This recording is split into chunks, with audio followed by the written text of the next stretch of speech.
Assalamualaikum warahmatullahi wabarakatuh. Jumpa lagi bersama saya Dania ASN di channel YouTube kesayangan kita bimbelnip.asn.id. Pada kesempatan kali ini kita akan membahas soal HOTS ya, levelnya hard. Ini adalah berdasarkan soal-soal FR dari tahun 2024 tahun 2025. Nah, sama BGN juga membuka formasi penata layanan operasional. Jadi, kita dapat merangkum FR dari soal tahun 2024 hingga tahun 2025. Jabatannya sama, penata layanan operasional, cuman instansinya yang berbeda, teman. Jadi intinya ini sama-sama penata layanan operasional ya. Juga tahun 2024 dan tahun 2025 di BGN juga terdapat soal FRTU. Jadi udah kita rangkum semua ya teman-teman untuk soal ini. Jadi sebelum kita lanjut untuk pembahasan soal, boleh teman-teman silahkan di follow dulu Instagram dan TikTok kita. Kita ada di media sosial ini. Dan jangan lupa kalau misalkan teman-teman merasakan manfaatnya dari video ini, silahkan di like dan subscribe video YouTube ini. Silahkan teman-teman untuk mempause videonya dan temukan apa jawabannya sih nomor satu ini sebelum kita temukan kunci jawabannya harta karun ini. Silakan teman-teman. Baik, soal nomor 1. Dalam rapat koordinasi direktorat terkait harmonisasi regulasi, terjadi perdebatan panas yang berujung deadlock, ini buntu ya. Perwakilan Direktorat A bersikeras pada pendekatan sanksi hukum yang kaku, sementara Direktorat B menekankan pendekatan rehabilitasi sosial. Suasana menjadi tidak kondusif dan waktu rapat tinggal 15 menit lagi.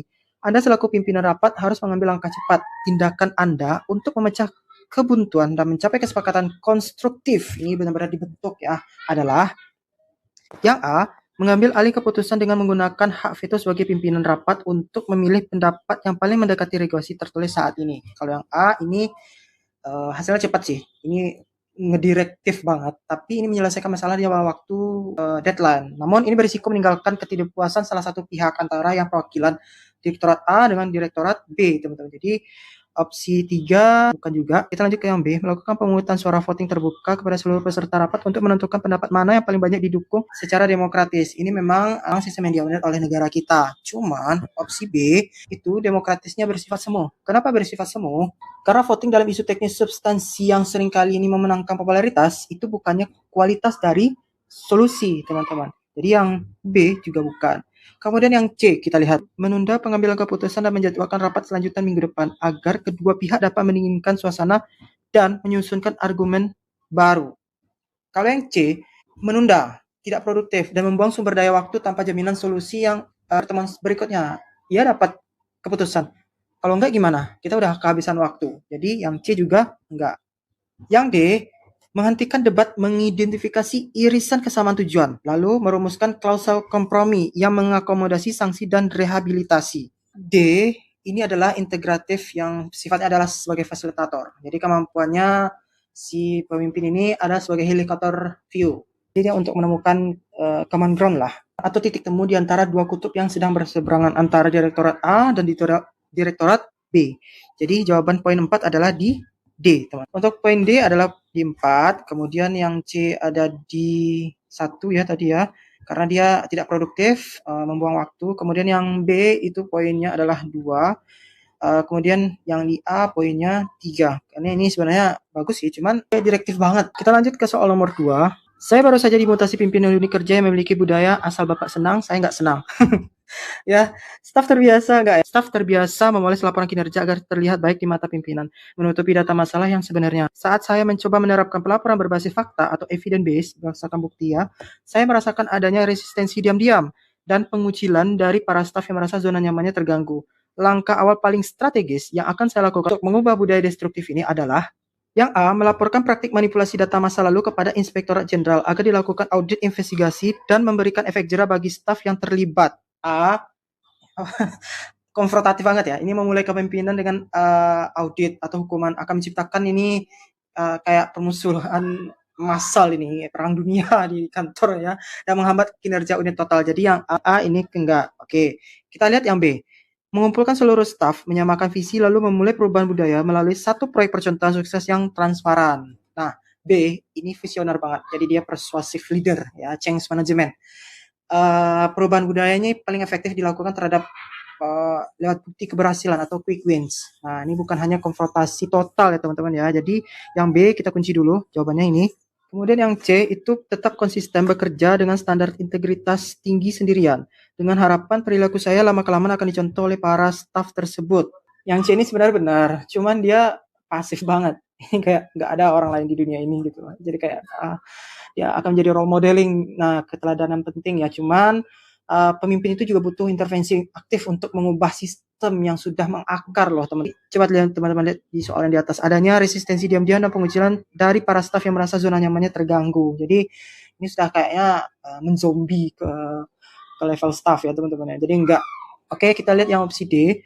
Menerbitkan instruksi tertulis yang mewajibkan lampiran bukti fisik autentik pada setiap laporan dan menetapkan sanksi disiplin bagi setiap pelanggaran. Yang D, ini memang struktural banget. Ini efektif memaksa kepatuhan perilaku yang tampak, teman-teman. Cuman ini tidak mengubah pola pikir mindset di balik yang udah resisten diam-diam itu, teman-teman. Jadi yang D juga enggak. Oke. Poin 4 itu ada di B, teman-teman. Kemudian poin 3-nya ada di D. Poin 2-nya ada di C. Nah, poin satunya ada di A. Ini kalau A ini menciptakan permusuhan ya perang dunia. Opsi A. Oke. Oke, teman-teman, kita lanjut ke soal nomor 3. Oh ya, sebelumnya saya ucapkan juga selamat untuk teman-teman yang memenuhi syarat dan dinyatakan lolos untuk tahap seleksi kompetensi ya, teman-teman. Nah, buat teman-teman yang nggak lulus karena poin 7, karena tidak menulis alamat, karena salah menulis, memang itu adalah kondisi di mana tidak riskan banget ya. Maksudnya di sini seperti KTP yang berbeda, ijazah yang berbeda, mungkin dari tiap panitia memiliki penilaian tersendiri. Cuman kita memiliki kesempatan untuk menyanggah dan diutamakan kalau misalkan menyanggah itu jangan terlalu panjang, langsung ke intinya dan apa sih dasarnya teman-teman untuk melakukan sanggahan, karena sanggahan nggak bisa ngupload bukti eviden lagi ya. Dari 73.000 yang lulus cuma 23.000, berarti kurang lebih ada 50 ribuan ya, kurang lebih 50 ribuan yang escape. Terlalu panjang kali lebar kali kemana-mana ya. Oke, kita lanjut ke soal nomor 3. Situasi di ruang tunggu memanas ketika sekelompok pemuda mengolok-olok pemohon layanan transpuan. Petugas keamanan ragu bertindak karena pelaku adalah anak tokoh berpengaruh. Korban tampak ketakutan dan hendak membatalkan permohonan layanannya. Respon Anda sebagai petugas pelayanan publik yang berintegritas adalah apa? Ayo coba, apakah juga ikut dengan pemuda? Kita lihat di opsi A, menunggu situasi mereda sendiri sembari berharap keamanan segera mengambil inisiatif menenangkan para pemuda. Menenangkan dan mendinginkan ya, anak muda ya, berapi-api. Jadi yang A, ini bersikap pasif. Jadi istilahnya bystander effect. Ini dan melakukan pembiaran terhadap tindakan yang diskriminatif. Ini aspek kepekaan terhadap konflik, teman-teman, di sosiokultural. Jadi yang A, enggak ya. Oke, kita lihat opsi yang B. B, memanggil keamanan untuk mengusir paksa kelompok pemuda tersebut karena telah mengganggu ketertiban kantor. B, ini kreatif. Ini berisiko memicu konflik yang fisik lebih besar ini. Karena pemuda tadi anak tokoh yang berpengaruh. Jadi yang B juga enggak, teman-teman. Yang C, membawa korban ke ruang konsultasi lebih awal untuk memastikan ia mendapatkan layanan tanpa intimidasi. Yang C ini memang bersifat protektif dan afirmatif ya ke korban. Cuma tidak menyelesaikan akar dari masalah pada pelaku. Jadi yang C juga enggak, teman-teman. Karena ini aspeknya dari soal ini adalah kepekaan terhadap konflik. Yang D, mendekati kelompok pemuda dan mengingatkan bahwa kantor adalah zona diskriminasi. Ya, aduh pemuda. Nih gimana ya? Oke, yang D ini menunjukkan assertive tolerance dengan langsung memotong sumber konflik secara persuasif. Ini secara edukatif ya, jadi kayak ya sebagai seorang ASN ya, kita jadi role model teman-teman. Jadi jawabannya adalah di D. Nah, poin 4 ada di D, poin 3 ada di C, poin 2 ada di B, poin 1 ada di A. Karena ini di A dia bersifat pasif, bystander effect-nya melakukan pembiaran terhadap tindakan diskriminatif terhadap si transpuan tadi. Itu nggak boleh ya teman-teman. Setidak sukanya teman-teman terhadap aspek yang seperti ini, teman-teman adalah sebagai seorang ASN, seorang petugas yang pelayan publik yang punya integritas, yang punya nilai berakhlak teman-teman sebagai pelayan publik. Jadi walaupun dunia kenyataan atau enggaknya dalam sebuah soal, tetap tidak diperbolehkan mengolok-olok ciptaan makhluk Tuhan seperti itu, yang memang dirubah oleh dirinya sendiri atau orang tersebut. Oh ya, hampir lupa ya, saya ucapkan juga selamat kepada teman-teman yang udah dapat tryout premium gratis ya untuk 5 pemenang dan Abroh. Itu di Instagram kita udah posting, kita udah kalau nggak salah udah ketemu ya 5 orang ini pemenangnya. Jadi itu selamat buat teman-teman yang untuk dapat hadiah tryout premium penata layanan operasional. Jadi di penata layanan operasional itu ada 5 tryout ya teman-teman ya. Dan itu udah diujikan semuanya berdasarkan HOTS ya. Dan MODS juga pembahasannya lengkap. Terus soalnya juga udah berdasarkan FR tahun 2024, 2025. Karena 2025 itu dibuka juga BGN ya, penata layanan operasional, cuman beda instansi aja, jabatannya sama, penata layanan operasional. Dan juga soal-soalnya juga sama teman-teman, juga teknisnya, dan ada juga FRTU-nya teman-teman juga dapat di situ. Kemudian ada juga soal manajerial, sosiokultural, dan wawancara. Bagi teman-teman di gelombang 1 tryout akbarnya, saya ucapkan selamat ya, Mbak. Saya selaku founder nipisn.id mengucapkan selamat kepada teman-teman. Dan untuk teman-teman yang belum, jadi kita mengadakan lagi, silakan dibuka di Instagramnya bimbelnipisn.id atau di TikToknya juga boleh ya teman-teman. Silakan dibuka. Di sana kita udah memposting untuk teman-teman yang mau ikut tryout penata layanan operasional gelombang kedua. Silakan join karena dimulainya dari tanggal 4 sampai 8 ya, sampai 8 Februari. Nah, untuk soalnya sendiri sudah hot teman-teman dan juga sudah lengkap dengan TU-nya. Plus teman-teman juga bisa melihat peringkatnya udah di posisi berapa sih. Dan lebih kerennya lagi di sini juga kita akan mencari 5 orang lagi sebagai penantang dari gelombang 1 yang menang kemarin ya. Siapa nih yang dapat 5 lagi nih. Jadi total akan ada 10 orang pemenang yang akan berhak mendapatkan tryout premium gratis penata layanan operasional ya. Sayang banget kalau nggak diikuti ya, ini gratis, cuman diikuti aja syarat dan ketentuan yang ada di website. Untuk teman-teman yang mau ikut tryout ini silahkan buat akun terlebih dahulu di web bimbelnipisn.id ya, dibuat dulu akunnya di sini. Kemudian teman-teman cari yang arena tryout, kemudian pilih tryout gratis dan ajukan. Gitu ya teman-teman. Kuotanya terbatas hanya untuk 2.000 orang pertama saja, dan kalau misalkan sudah ikut di gelombang pertama itu tidak bisa ya teman-teman, karena ini hanya 1 kali percobaan. Kasih kesempatan ke teman-teman yang belum ya. Oke, kita lanjut ke soal nomor 4. Oke, soal nomor 4. Anda melihat notifikasi grup di kantor Riuh. Seorang pejabat membagikan berita tendensius menyudutkan agama tertentu. Anggota grup mulai terpancing emosi dan berdebat panas. Menciptakan suasana kerja yang tidak nyaman dan berpotensi memecah belah. Langkah taktis yang akan Anda ambil untuk meredam situasi ini adalah apa? A. Membalas di grup dengan data pembandingan valid untuk membuktikan berita tersebut bias kepada semua anggota. Yang A ini partisipatif ya, ini dia meluruskan fakta, namun dia berisiko untuk memperpanjang debat kusir lah istilahnya di ruang publik. Jadi yang A enggak ya teman-teman. Oke, kita cek yang B. Melaporkan tangkapan layar ke unit kepatuhan internal agar pejabat tersebut segera diberi sanksi tegas. Yang B ini bersifat atau bersikap normatif sesuai prosedur. Cuman melompati upaya yang persuasif untuk kompetensi sosial kultural ini yang secara lebih halus teman-teman ya. Jadi kalau yang B juga enggak. Yang C, menjapri pejabat tersebut mengingatkan dampak positif, lalu mengalihkan topik ke grup pekerjaan. C, ini melakukan mitigasi konflik yang sangat elegan teman-teman. Dia mengalihkan secara cepat. Ya. Menjaga muka atasan sekaligus menetralkan situasi publik yang secara sistemik ini nggak kondusif ya, riuh. Bukan gemuruh riuh ya teman-teman. Kalau pernah dengar lagunya ya. Jadi C jawabannya tepat ya. Kita lihat dulu yang di D. Keluar sementara dari grup left group untuk menghindari perdebatan yang tidak produktif bagi kinerja. Kalau D ini bersikap apatis dan pasif ya, lari dari masalah dan tidak berkontribusi pada solusi yang harmoni teman-teman ya. Jadi yang D juga enggak. Oke. Jawaban yang benar ada di C. Poin 3 ada di A karena ini partisipatif ya, dia meluruskan fakta. Kemudian 2 ada di B. Poin 1 ada di D. Oke, sampai di sini ada yang sudah ketiduran? Jangan ya, ini masih soal nomor 4. Mungkin bagi teman-teman yang belum melihat apa aja sih aspek-aspek dalam sosial kultural itu sebenarnya ada 4. Jadi ada kepekaan terhadap keberagaman, kemampuan berhubungan sosial, kepekaan terhadap pentingnya persatuan, dan empati teman-teman. Nah, soal ini termasuk dalam kepekaan terhadap keberagaman. Silakan gabung komunitas kita untuk update terbaru info gratis teman-teman. Ada di bawah deskripsi video ini ya. Kita ada grup khusus Telegram Kemenham, kemudian grup WhatsApp juga ada. Silakan teman-teman untuk bergabung grup gratisnya ya. Oke, sebelum kita lanjut ke soal nomor 5, kami dari Bimbel nipisn.id sudah menyediakan paket tryout lengkap. Jadi ini paket tryoutnya ada 2. Yang pertama adalah paket Mansoswan. Ini cocok untuk teman-teman yang segala formasi karena baik formasinya ASDM, apoteker, pelayanan operasional, itu ada manajerial sosiokultural yang wawancara dan soal itu sama. Kemudian di paket Mansoswan ini masih level mods ya, middle. Ada paket komplit teman-teman. Ini paket komplit ini keren banget. Ini paketnya udah disesuaikan dengan kriteria ujian teman-teman masing-masing. Misalkan di penata layanan operasional, pengelola SDM, perencana. itu sudah disesuaikan dengan materi pokok, kisi-kisi, bahkan FR dari tahun 2024-2025, 2 tahun ya teman-teman. Fitur unggulannya, soal itu udah hot ya, dan udah ada studi kasusnya juga. Sistemnya udah CAT real time seperti simulasi CAT aslinya. Bahasanya lengkap ya. Kenapa sih dapat 5 poin tersebut? Kenapa jawaban itu benar opsinya? Aksesnya berulang selama 1 tahun. Selama 1 tahun teman-teman bisa mengerjakan secara berulang secara unlimited. Misalkan nih skornya baru 536. Coba lagi sampai maksimal skornya 670. Bisa nggak? Jadi letakkan titik targetnya ya.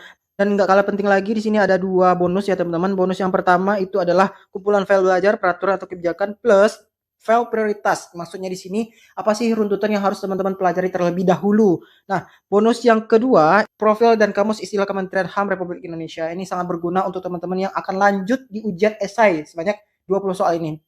Jadi tunggu apa lagi? Promo ini hanya berlaku sampai tanggal 11 Februari tahun 2026. Oke, kita lanjut ke soal nomor 5. Seorang tokoh masyarakat mendesak kasus pelanggaran HAM anaknya ditutup. Ia mengancam mengerahkan massa menduduki kantor jika tidak dipenuhi saat ini juga. Respon tegas Anda dalam menghadapi tekanan massa tersebut adalah ini.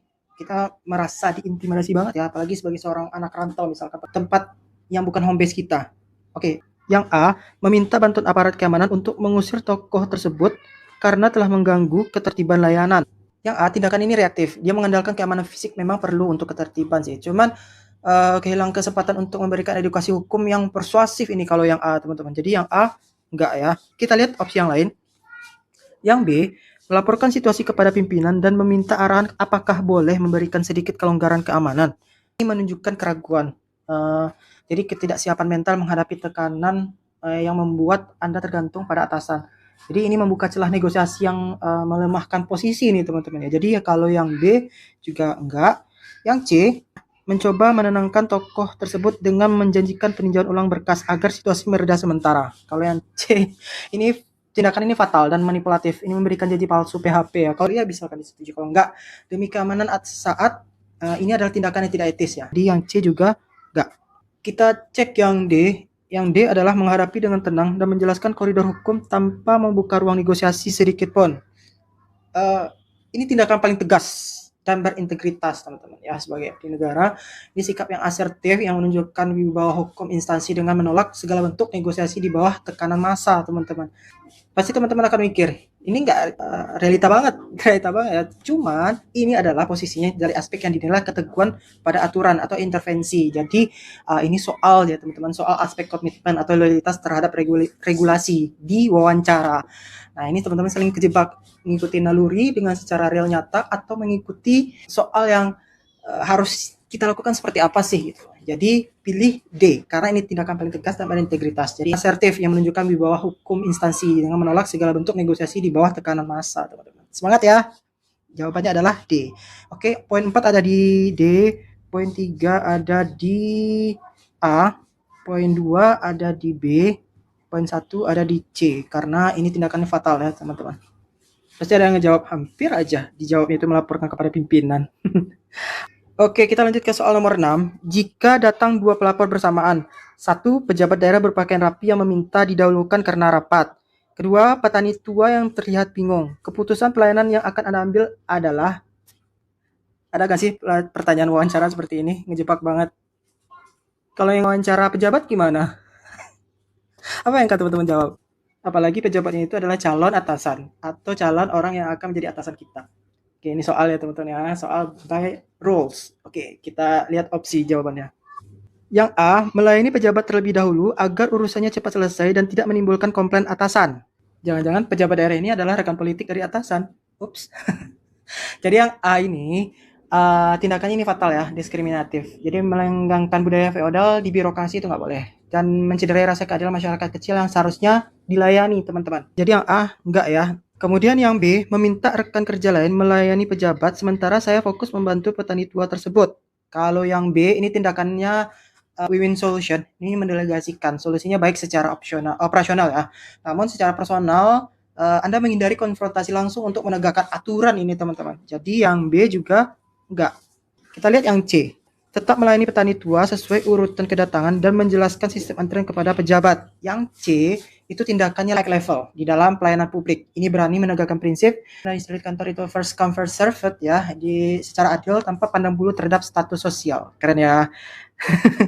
Jadi jawabannya di C. Oke, kita lihat opsi yang lain di D. Meminta izin kepada petani tua, apakah bersedia memberikan gilirannya kepada pejabat yang terburu-buru? D, ini tindakannya merupakan yang mengintimidasi, ini menekan ke petani. Meminta izin kepada kaum rentan, ini petani tua. Jadi seringkali bukan pilihan bebas karena si kuasa atau merasa sungkan ini nggak boleh.